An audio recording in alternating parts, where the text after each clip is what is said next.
So belief is a huge, big variable. I mean, obviously, where all things are equal, you can run as fast as somebody, you're technically the same level or there and thereabouts, you're tactically and you're mentally.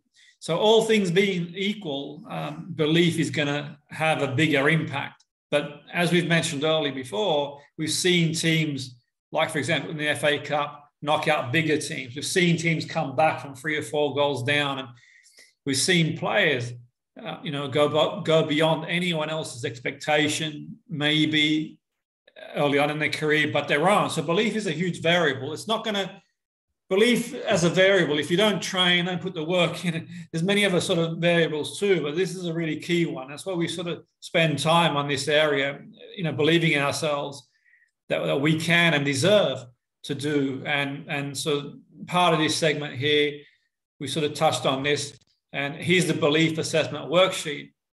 So a useful exercise I do with my sort of clients, teams, players, athletes, people I've worked with for a long time, to release beliefs, negative beliefs. So what we can do is, and this is really important prior to setting goals, outcomes. It helps identify where you are in relation to working towards a goal. So if you've got an outcome, your goal is to score 20 goals in the season. Your goal is to play at a certain level. Your goal is to improve a certain component of your game. This is going to sort of help you go a long way towards identifying what you need to work on and build the capabilities. So then you've got more leverage for the outcome. You've got a better chance of achieving the outcome if you go in there and you're prepared, but you believe you can do it. You believe you deserve to do it. So it's broken down into a few components, and this is what we'll do. And you can have a think about it, and you can work on it. And this is not just confined to being a pro footballer. This could be even, you've got an academic goal, you want to do a master's, a PhD, you want to, set a business up. So this can be for other goals too. It's not just confined. So this will help you also in other areas of life too. I'm sure, can potentially help you in other areas as well. But the first thing we need to do is I want you to think about it and sort of be true to yourself, have a good, honest think. And because this is going to sort of dictate, for you, what you do individually moving forward. So you ask yourself, do I believe the goal is achievable? And on a scale of 1 to 10, with 10 being high, you sort of put a mark there. Then obviously you go back around and you work on whichever area. So if you sort of say, I believe my goal is achievable, out of 10, 7 out of 10, then how do I get to 8? How do I get to 9? You don't have to jump from, say, 5 to 10. It can be an incremental 6, 7.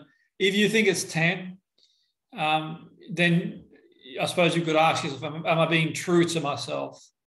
And if you are, you are, but you'll get a feeling. I think intuitively, you'll get a feeling. Do I believe I deserve the goal? That's a big one too, because a lot of people might think, well, do I deserve the goal? And that's a huge variable as well. You might be thinking, well, that goes without saying. But obviously, sometimes we might think, well, maybe I'm not deserving of the goal for whatever reason. And if you don't feel you deserve something, then you won't achieve it. So that's the area you need to work on. Scale of 1 to 10, with 10 being high. Do I believe it's appropriate and worthwhile? Is it what I want? Am I living the dream for somebody else? Is it worth my while putting in all the effort, knowing that there's no guarantees in sport or anything like that? And at a 1 to 10, with 10 being high. Is it desirable with 1 to 10 being high? And do I really want that for me? Because a lot of people like the idea of doing something. They like the idea of being a professional footballer. They think, oh, money and fame and lifestyle. But the point is, do they really want the goal? And obviously nothing wrong with that. Great if you can get it. But first and foremost, you've got to want to be out there.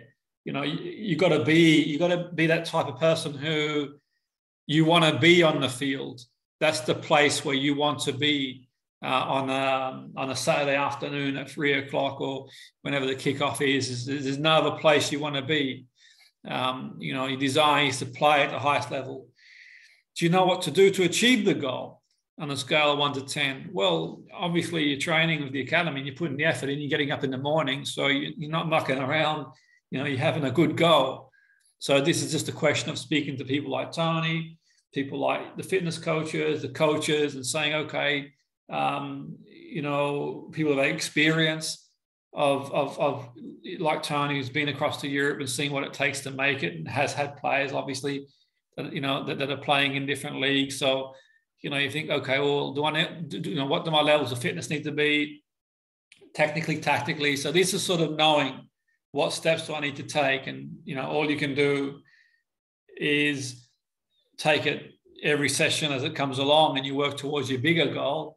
Last year was not an easy year. Or the last year or two hasn't been easy. Obviously, there's been a lot of, not been easy, obviously, with the sort of pandemic, and it hasn't made, in that respect. So huge credit to you guys who've sort of, stuck in there, you keep going, and it sort of moves things a little bit. But that's the whole idea, really, sort of being clear, okay, well, what's the next step? And to be fair, like I said a few weeks ago, one thing I admire about Volpato is he sort of, he not only sort of make it, well, obviously still a long way to go, not the finished article, but the timing of sort of him doing it. He had, like, in the background, you had sort of pandemic, lockdown, all this sort of stuff going on, and he managed to sort of focus and sort of get himself across to Europe and sort of get in there. And that's the sort of thing about being clear, to have the skills and capabilities.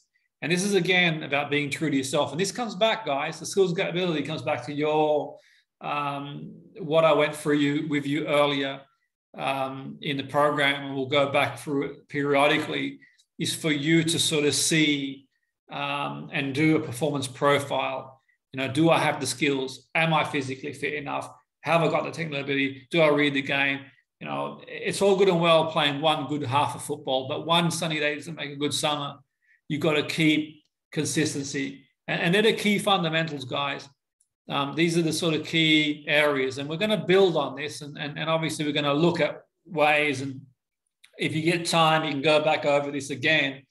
And obviously, we'll work on breaking these barriers down. So we'll look at techniques to break these sort of barriers down, and to sort of incrementally, work in progress. Can we move up the gears and get as close as we can to the highest numerical number as possible within a season? And let's see what the road takes us. If we get as far as we can, and we can turn up to training with, back straight and, shoulders back, and sort of believe and give it a good go. Let's see where the road takes us, guys, and we'll go from there. So, okay, we'll do the next part of the exercise shortly, and I'll sort of take some questions.